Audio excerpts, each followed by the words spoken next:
आईबद्दल विचार करायचा नाही, पित्याबद्दल विचार करायचा, भावाबद्दल विचार करायचा. कारण सावत्राई आली की बापाचे विचार अंडरलाईन आहे. आई असे असते, कुठेही राहो सुखी राहो असं. म्हणून शरण जाण्याचं महत्त्व समजावून सांगितलं. त्यावर मातेने ग्रहण प्रश्न विचारला आहे. अनुषंगानं पिंड आणि ब्रह्मांड यांची निर्मिती आणि त्यासंबंधी प्रश्नोत्तराने दत्तात्रेयांनी आत्मज्ञान आणि तत्त्वज्ञान अध्यात्माविषयी माहिती सांगितली. मुळात अनुसयेला अनुभव होताच. मुळामध्ये अनुसयेचं वागणं असं होतं की जिच्याजवळ ईर्ष्या नाही, ज्याचं आचरण चांगलं आहे त्याला सद्गुरूला तात्काळ शरणागती पत्करता येते. ज्याच्या आचरणामध्ये गडबड आहे त्याला शरणागती पत्करता येत नाही. आता मला काही लोक विचारायला येतात ना, किंवा घरातून पैशाचे कमी कसे काय होता. आता म्हणजे घरातलाच कोणीतरी त्याच्यातून पैसे काढतो, उघड आहे.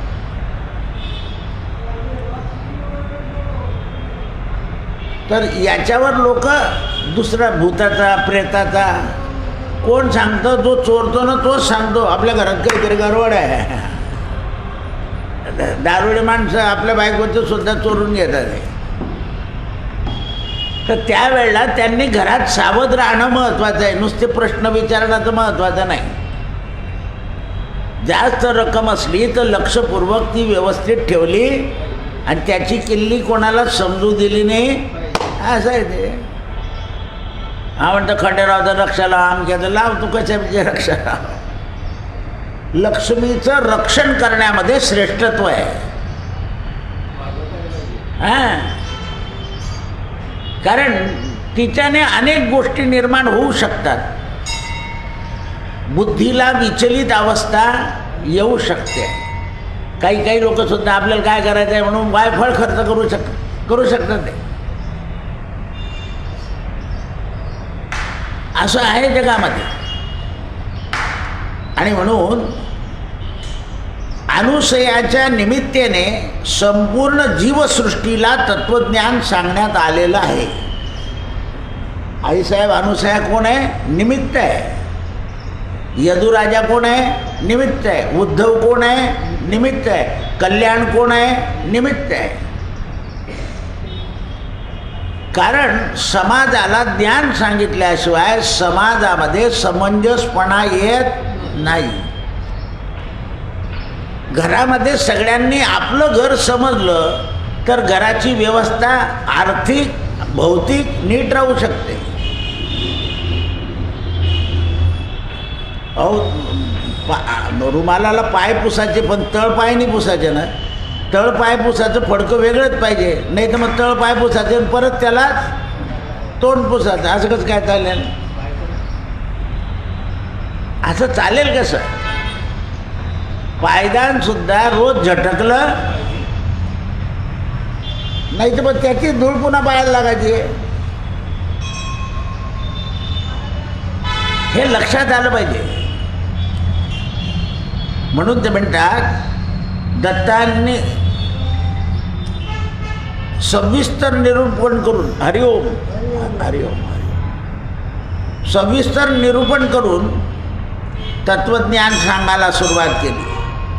दत्तात्रेयांनी सहस्र अर्जुनाला शिष्य बनवलं.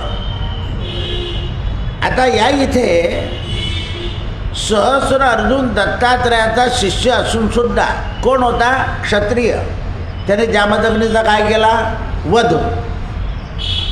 म्हणजे काय सांगायचं इथे?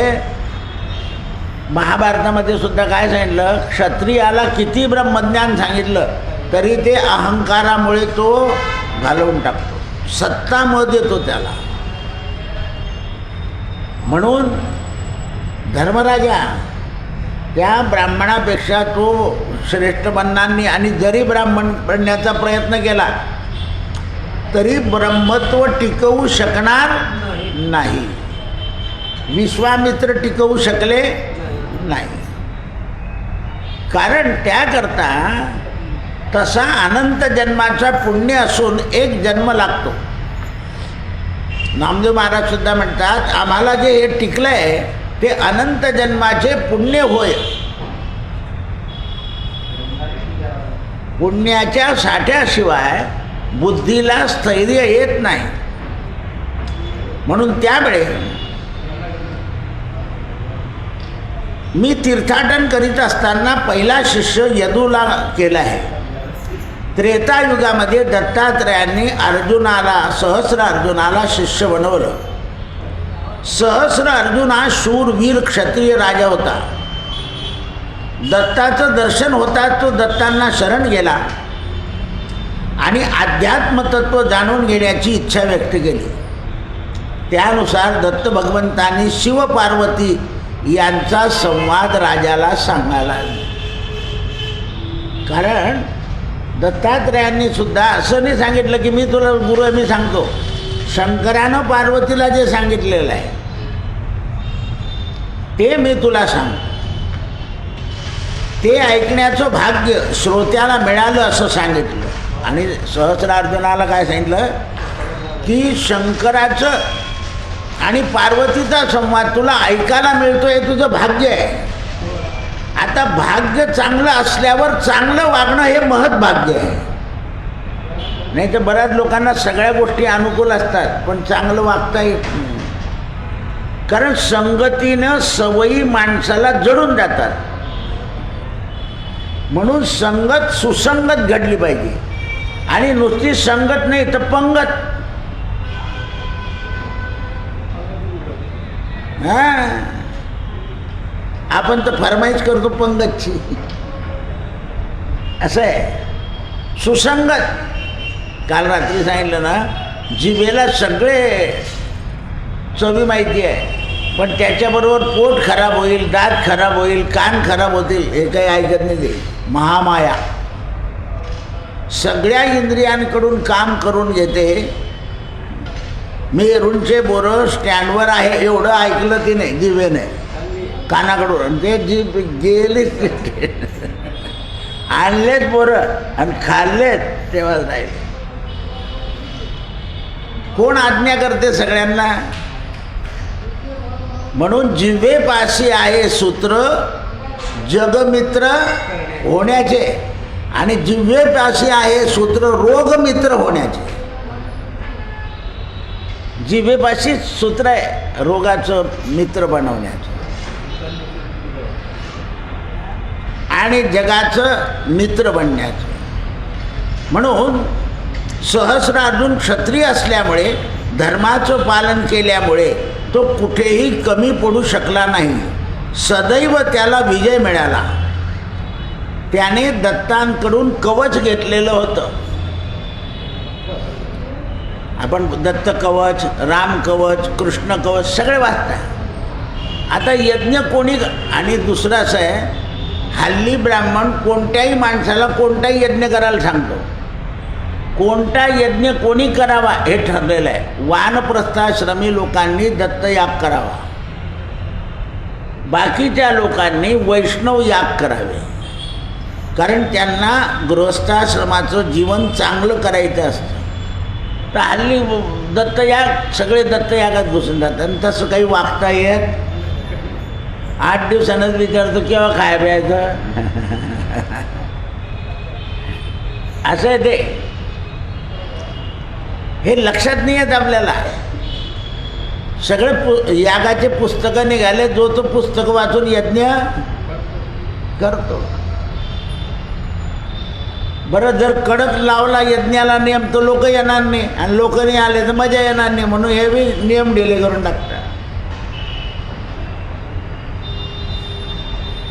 मग संत काय करतात, मग मंदिरावर करा यज्ञ जाऊ दे, म्हणजे नियमापासून तुला बाजूला करून देतात. नियमापासून बाजूला करून देतात. दत्तात्रेयांनी शिव आणि पार्वतीचा संवाद सांगायला सुरुवात केला त्यावेळेला वारंवार कोणालाही शस्त्राचा धाक दाखवू नये असं सांगितलं. आधी शास्त्राचा धाक दाखवावा आणि न ऐकलं तर मग शस्त्र वापरावं.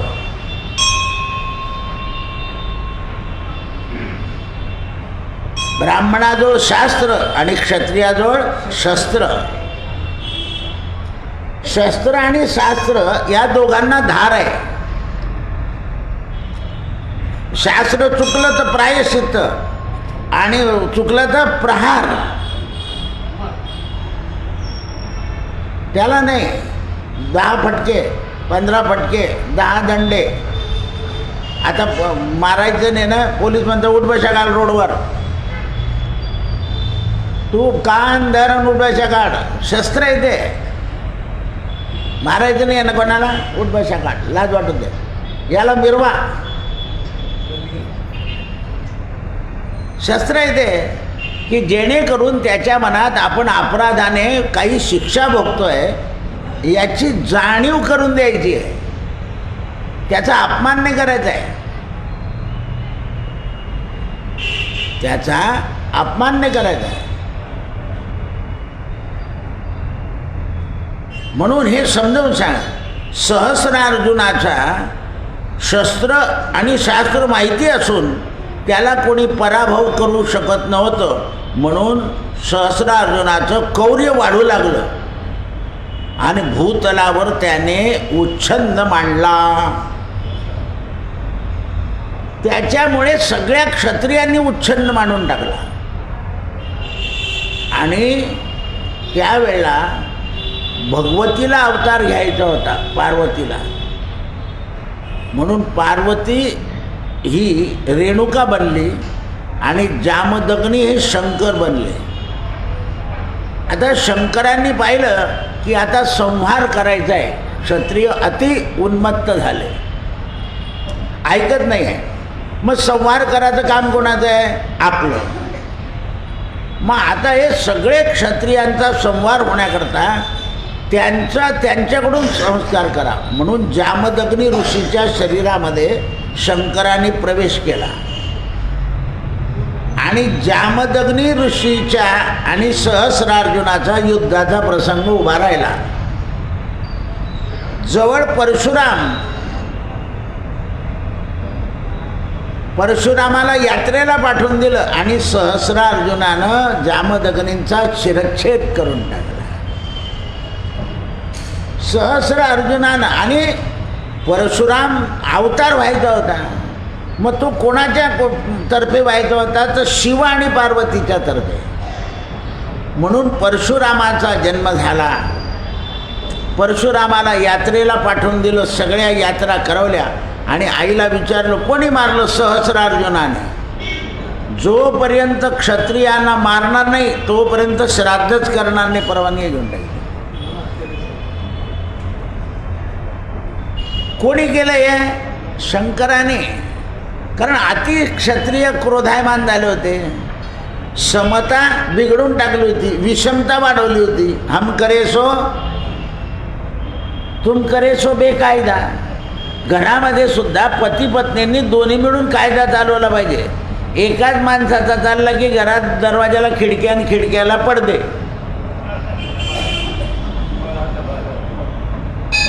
असं होतं.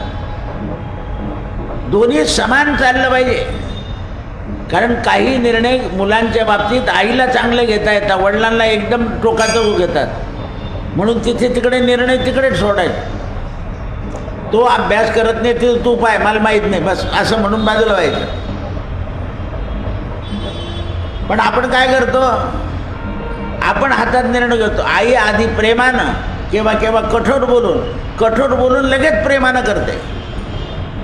माणसाला तसं येत नाही, तसं येत नाही. त्यामुळे त्या ठिकाणी द्वैत निर्माण होऊन जातं आणि द्वैत निर्माण झालं की युद्ध होतं घरात. लोक म्हणतात आमच्या घरात नेहमीच कटकट होते. का कटकट होते हे शोधलं पाहिजे. लिंबू बांधला, भोरकवळं बांधलं, जोडा बांधला, बुवाची रक्षा नेली. रक्षा करेल एवढं कबूल आहे, पण तुमच्या बुद्धीला नाही सुधारणार. तुमच्या बुद्धीला सुधारण्याकरता तुम्हाला सत्संगच असावा लागेल. सहस्र अर्जुनाला सगळीकडे जय मिळाल्यामुळे तो सगळ्यांना उपद्रव करू लागला की माझं चाललं पाहिजे, माझी सत्ता राहिली पाहिजे. असं नाही, सत्ता ही बदलती राहिली पाहिजे. काही वेळा कडक, काही वेळा मऊ. आसुरांनाही त्रास दिला, सगळे त्रासून गेले. देवांनाही चिंता वाटली. देवांनी विष्णूची आराधना केली आणि विष्णूची स्तुती केल्यावर विष्णू प्रसन्न झाले. भूतलावर क्षत्रियांचा उच्छाद झाला आहे. यांचा नायनाट करण्याकरता विष्णूनं परशुरामांचा अवतार घ्यायचं ठरवलं. म्हणजे संहार अवतार. ब्राह्मण कुळात जन्माला यायचं आणि कठीण अवतार घ्यायचा. त्यावेळेला वैशाख शुद्ध तृतीयेला मोठ्या उत्साहाने परशुरामांचं प्रागट्य झालं. वैशाख शुद्ध तृतीयेला, म्हणून अक्षय तृतीयेच्या दिवशी परशुराम जयंती आहे आणि अक्षय तृतीयेला आले म्हणून चिरंजीव झाले. अश्वत्थामो बरील व्यासो हनुमानश्च कृपा परशुरामश्च सप्तैते चिरजीविना.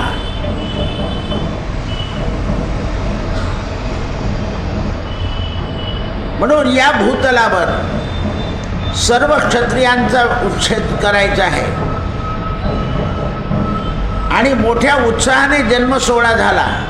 शास्त्रानुसार 12व्या दिवशी विधी पार पडला. पुढे परशुरामांचे वडील आणि गुरुकडून सर्व विद्या ग्रहण केली. त्र्यंबकराज भगवान शंकराने परशुरामाला धनुष्य दिलं. आता ही सगळी तयारी कशा करताय? उन्मत्त झालेल्या क्षत्रियांचा संहार करण्याकरता. पहा तुम्ही, आता सुद्धा देशांमध्ये उन्मत्तपणा वाढला आहे. म्हणून हा त्याच्यावर वार करतो, तो त्याच्यावर वार करतो, सगळीकडे चाललेला आहे. भारताने काय केलं? करून टाकलं आणि थांबून गेलं आहे भारत. ते थांबत नाही आहे, ते थांबत नाही आहे. त्याचं कारण आहे परशु बाहुबल सहस्र अर्जुनाचा नाश करण्यासाठी तुझा अवतार आहे याचं स्मरण करून दिलं.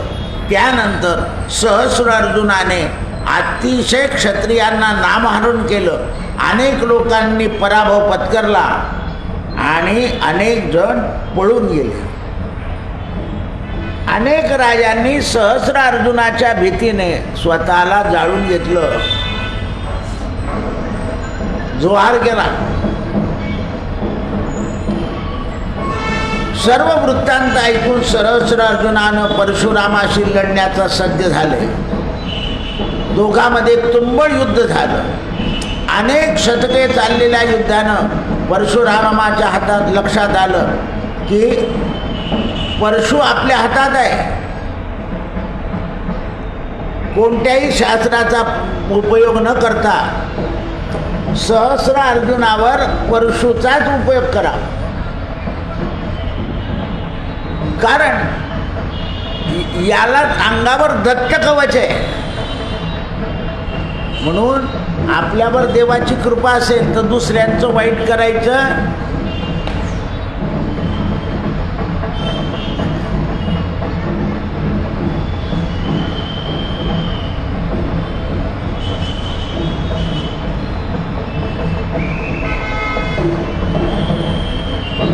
मोर्चा आहे.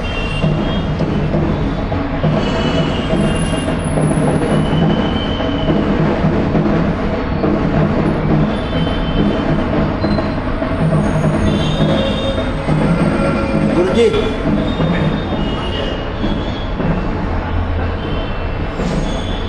ते ताट ठेवलंय ना, देवा चांदीचं ताट त्या पेटीवर ठेवून द्यायचं. ते माझ्या इथे ठेवलं म्हणजे ते आले ते देव घ्यायला.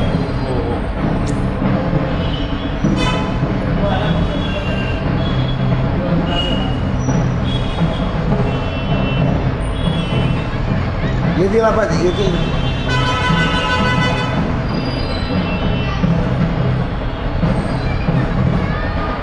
लग्नात लोक ऐकण्याच्या विचारात नसतात, त्यामुळे सांगून द्या.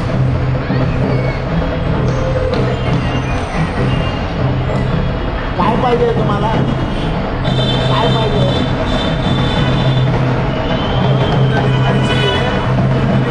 साडेचार चालेल या ना सर.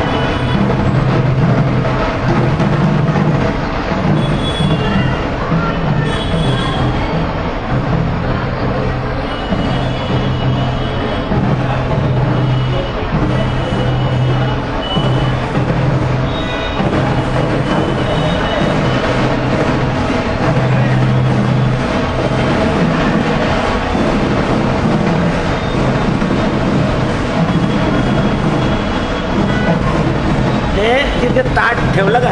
हां, त्यांना सांगते तुमचे देव नामाच्या पेटीवर ठेवले म्हणा.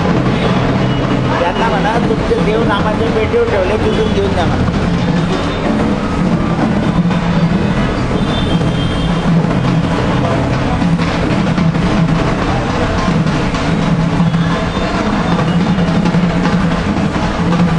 बारा वाजता बंद होऊन जाईल मंदिर. 12 वाजता मंदिर बंद होईल म्हणा.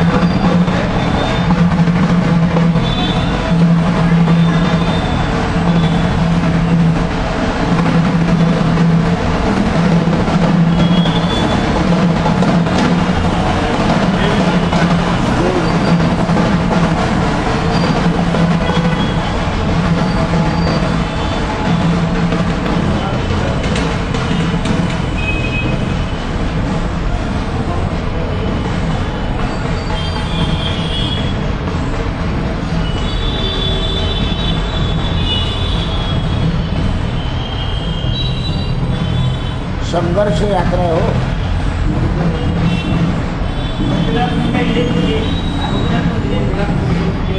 हां, संघर्ष यात्रा म्हणते.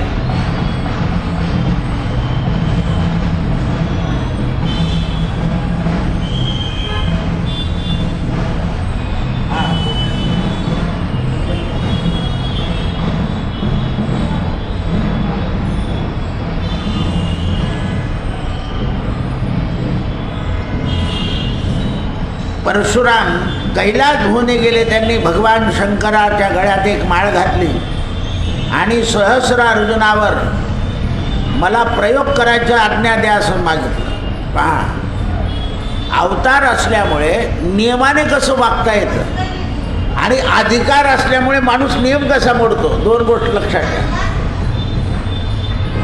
अवतार आहे, अवतार घेतल्यामुळे नियमाने कसं वागतो शंकराला विचारलं आहे.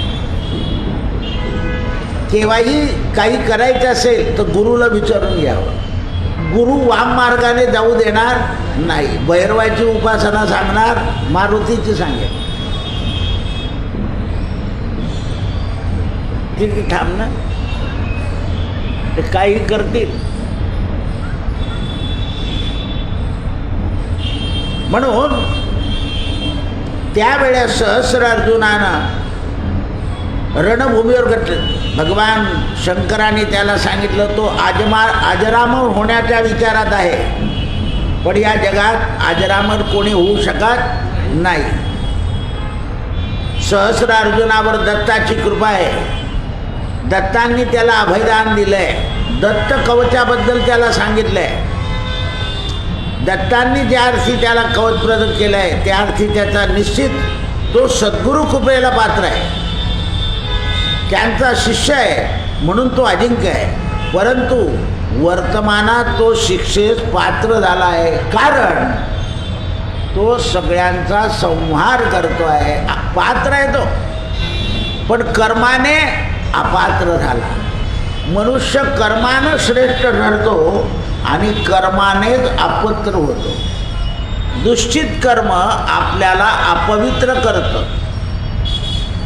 दुष्चित कर्म जे आहे ते आपल्याला अपवित्र करतं आणि चांगलं कर्म जे आहे ते माणसाला पवित्र करत जातं. मग आता आपण दूषित कर्म करून जप केला तर जय होणार नाही.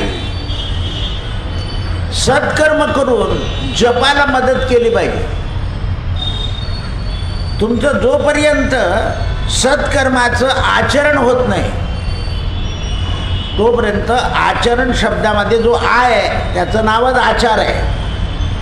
आणि पहिला धर्म काय आहे? आचारो प्रथम धर्म. हा पहिला धर्म काय आहे? माणसाने आचार पाळला पाहिजे.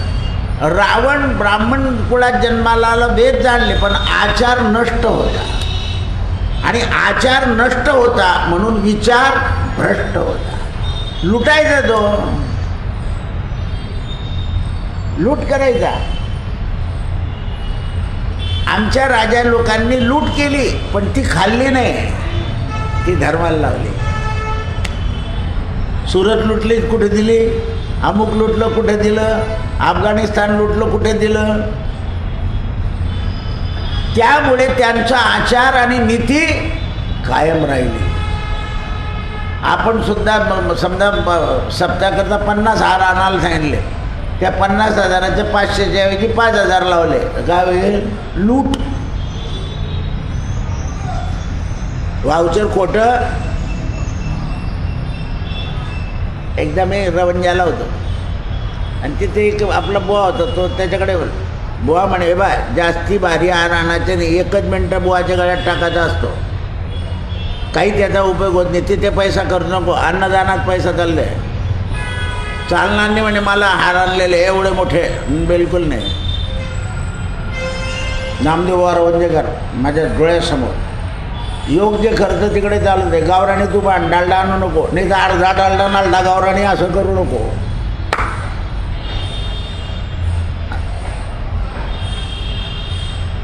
याला म्हणतात आचारो प्रथम धर्म. आचारावर विचार अवलंबून आहे. आणि जोपर्यंत आचार आणि विचार, मी काय म्हणतो, वाट 4 प्रसाद वाटून दे, त्याला वाटेल बा यांनी वाटले नाही, विचार बिघडून जातो. वाटून दिले काय, आता खाल्ले काय आणि संध्याकाळी खाल्ले ठेवू नको. एकच प्रसाद आला तर थोडं थोडं दे, असं आहे. आचार आणि विचार या दोघांची सांगड घातली पाहिजे. आणि जोपर्यंत आचार विचार एकत्र येत नाही तोपर्यंत तुम्हाला चांगला प्रचार करता येत नाही. ज्यांच्याजवळ आचार आणि विचार नाही त्यांचा प्रचार जगात काही उपयोगाचा नाही तो. म्हणून ते म्हणतात त्याच्या अजरामर होण्याचा प्रयत्न आहे, पण त्याचा प्रयत्न आता असफल होईल. त्याच्यावर गुरुची कृपा आहे, त्याला अजिंक्य बळ वाढलेलं आहे, पण अजिंक्यसुद्धा काही मर्यादापर्यंत होता येतं. म्हणून प्रत्येक माणसाचा काय असतो? काळ. आपला काळ संपायला लागला की आपण दुसऱ्याच्या हातात द्यावं. हा गुरुची कृपा असून, दत्ताची कृपा असून हा निवृत्त होण्याला तयारच नाही. कोण? सहस्रार्जुन. निवृत्त व्हावंच लागेल.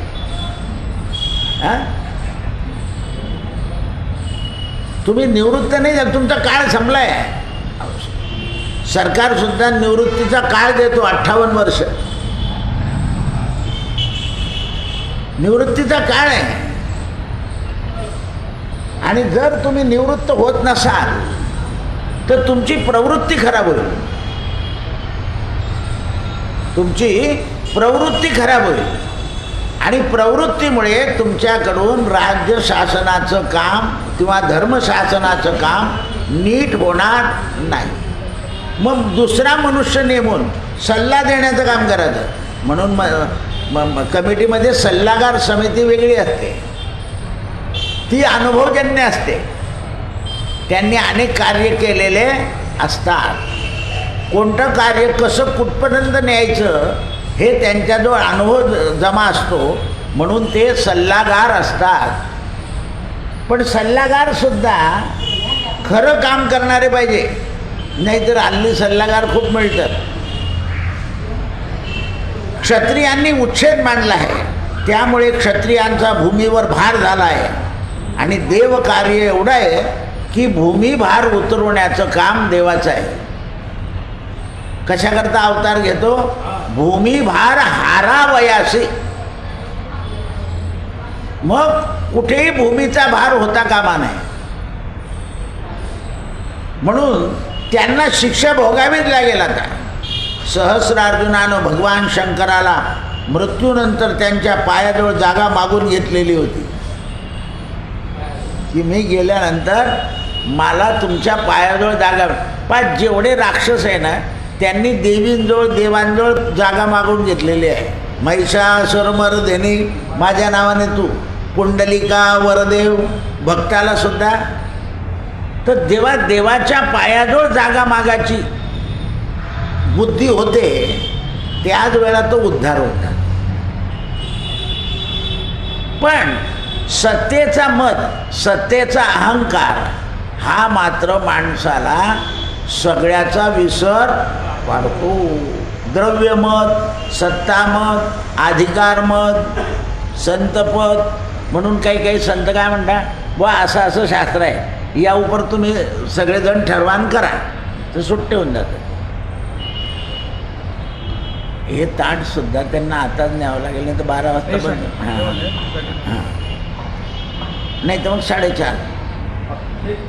दत्त कवचही अवमान होणार नाही. काय सांगितलं शंकरानं सहस्रार्जुन आपल्या परशुरामाला, की दत्त कवचाचाही अवमान होणार नाही असं सांगितलं. भगवान शंकराने सहस्रार्जुनाला मुक्ती द्यायचं ठरवलं होतं.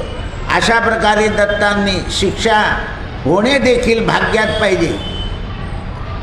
अशा लोकांना, दत्ताच्या भक्तांना सुद्धा शिक्षा होणं भाग्यात पाहिजे, कारण शिक्षा ही रक्षण करते. शिक्षेच्या भीतीने मनुष्य वाईट वागतो का? मग शिक्षा वाईट आहे का चांगली आहे? तर चांगली आहे. शिक्षा भोगली म्हणजे त्या पापापासून, त्या गुन्ह्यापासून आपण मुक्त होतो. पण न्यायाधीश लबाड नको. न्यायाधीश लबाड नको, त्याने जोडे खायला नको. म्हणून ते म्हणतात, या विवेचनावरून 2 युगामध्ये फक्त 2 शिष्य नमूद केले. पूर्वी भगवान शंकरांनी पार्वती मातेला अध्यात्मज्ञान, आत्मज्ञान सांगितलं. तेही लक्षात ठेवा. पार्वतीने रामाची निंदा केल्यामुळे सतीनं शिरच्छेद म्हणजे अग्निदोडी टाकावी लागली. प्रायश्चित्त भगवान शंकराची शक्ती झाल्यावर सुद्धा चूक झाल्यानंतर, म्हणून पार्वती पुढचा जन्म चांगला मिळाला. मागील या जन्मा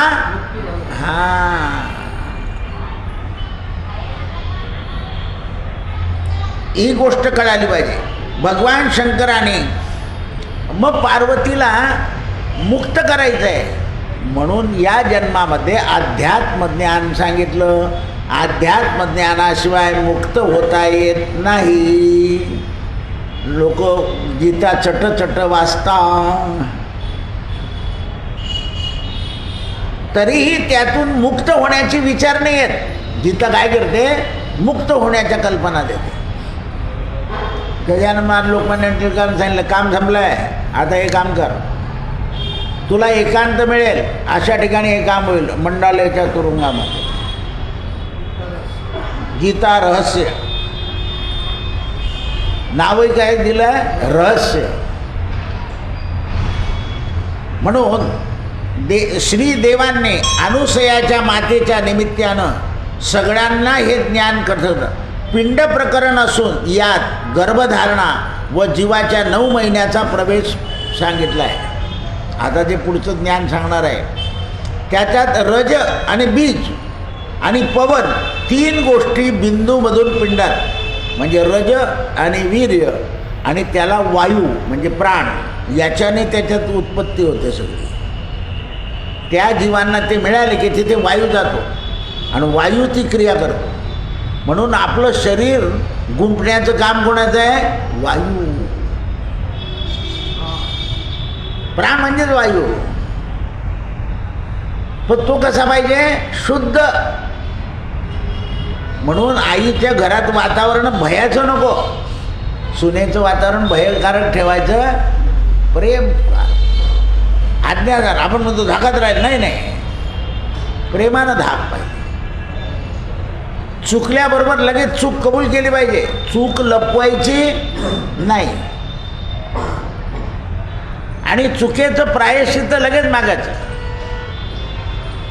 त्या प्रायश्चित्ताने मनुष्य पापापासून मुक्त होतो, पापरहित होतो.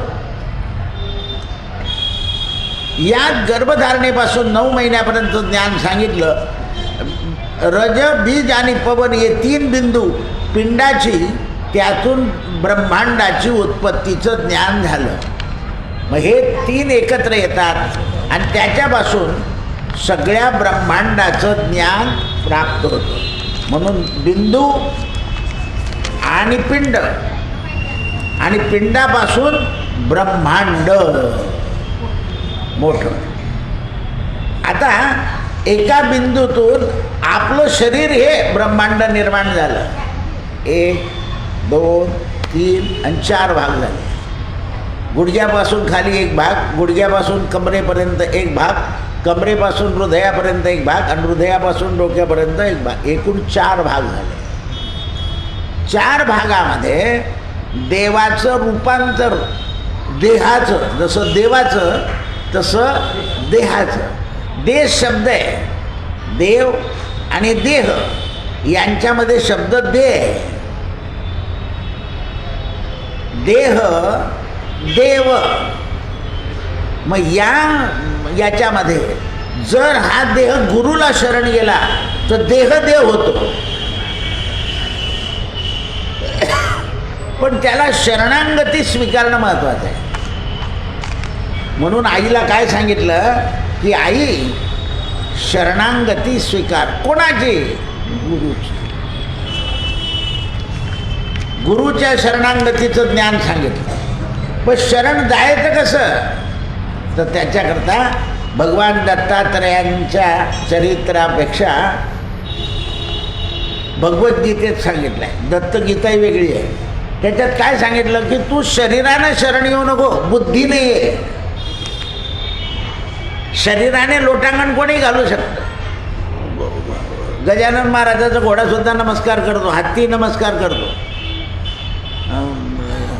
आपण कर्नाटककडे गेले, कोणतं गाव आहे तिथे कुत्रेसुद्धा 12 वाजता आरती करता, नमस्कार करतात. पंत महाराजांकडे नमस्कार करता डोकं ठेवून. आरती सुरू झाली की मंदिराकडे करतात.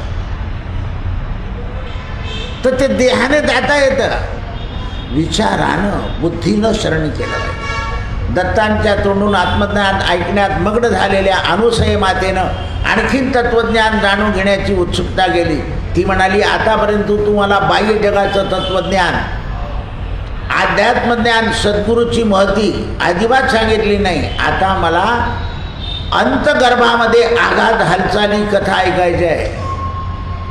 ही आत गर्भामध्ये काय हालचाली होता, कसा जीव तयार होतो, हालचालीची कथा ऐकण्याची उत्सुकता आहे. जीव जन्माला येण्यापूर्वी 3 बिंदूपासून त्याची उत्पत्ती होते. 9 महिन्याचा प्रवास तो मला सांग. त्यानुसार दत्तांनी आनंदाने मातेच्या शंकेचं निरसन केलं. गर्भात वाढ होत असताना देहामध्ये 9 महिन्याची नाडीचा विस्तार होत असतो. पहिल्या महिन्यापासून तर 9 महिन्यापर्यंत आपल्या नाड्या तयार होत आहे सगळ्या. आणि मग ह्या नाड्या तयार झाल्या की त्याच्यात हाडं झाले की मांस रक्त झाले की वरतून चामडी, तो ती पिशवी वाढत जाते.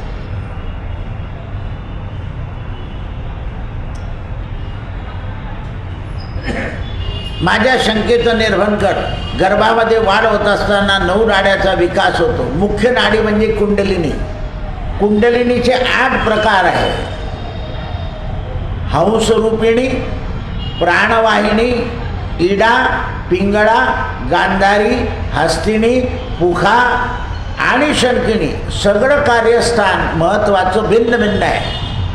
सगळ्यांचे कार्यस्थान आहे. पण भिन्न भिन्न प्रकार आहे. व्यतिरिक्त 10वी सुषमा नाडी आहे, तिला व्रजनाडी असं म्हणतात. नाडीचं महत्त्व आहे, स्थान आहे, इतरांपेक्षा वेगळं आहे. नाडीप्रमाणे देहात 16 सांधे आहेत, ते महत्त्वाचे आहेत. त्यांना आपण घोटे, गुडघे, कंठस्थळ एकूण 6, मनगट, खुबे, कोपर 6, उर्वरित 4 मध्ये हृदय, कंठ, दोन्ही भवशिरा या नावाने ओळखल्या जातात. देहांमध्ये 72 प्रकारचे कोश आहेत. हे कोश म्हणजे आधार चक्र. नाभिस्थानी 10, उदरात 2, कंठाच्या ठिकाणी 16, वायूच्या ठिकाणी ध्वनी म्हणून 6, अग्निचक्र 2, पश्चिमेला 21 व ऊर्ध्वला 5, एकूण 72 कोश आहे. त्यांचे प्रकार आबादी दत्त या ठिकाणी सांगतात की बीज व रज याप्रमाणे कथन केलं. अनुसयेनं विचारलं, रजबीज पिंड उद्भवला, त्यात 3रा पवन मिश्र झाला म्हणजे वायू, त्याचं काय झालं ते सांग. दत्त म्हणाले, पिंडाच्या उत्पत्तीला कारणभूत असलेला रजअंश हा मातेच्या बीजाचा अंश आणि पित्याचा अंश याचा तृतीय भाग म्हणजे पवन. तिन्ही अंशाचे गुण वेगळे झाले. रजाचा रजोगुण, बीजाचा तमोगुण व वायूचा सत्वगुण. आपल्या शरीरामध्ये हे गुण उत्पन्न झाले. त्यानंतर दत्तांनी अनुसय मातेला देहाच्या कोणत्या भागाची निर्मिती कोणापासून या बाबतीत माहिती दिली. नाडी हे पवनाचे निजस्थान. दत्तांनी पवनाचा 10 विधी प्रकार सांगितला, त्याची माहिती दिली. दत्तांनी 360 हाडापासून हा देह बनलेला असं सांगतात. पायाळूचे लक्षण कथन केले. त्याप्रमाणे कान, डोळे, नाक हे स्वतंत्र वाटा असून 56 सांधे आहेत. दोन्ही पाया बोटांची मिळून 26, प्रत्येकाला 13, हाताबोटांच्या प्रत्येकी 15 म्हणून एकूण 30 आणि 56 सांधे एकूण 16 गुण असे 72 सांधे स्पष्ट केले. मन, बुद्धी, चित्त आणि अहंकार हे चतुष्ट साधन सांगितले. आणि मग हम, क्षम हे 2 अक्षर त्रैलोक्याने वापरून गेले. हे दोन्ही अक्षरे श्वासाचे.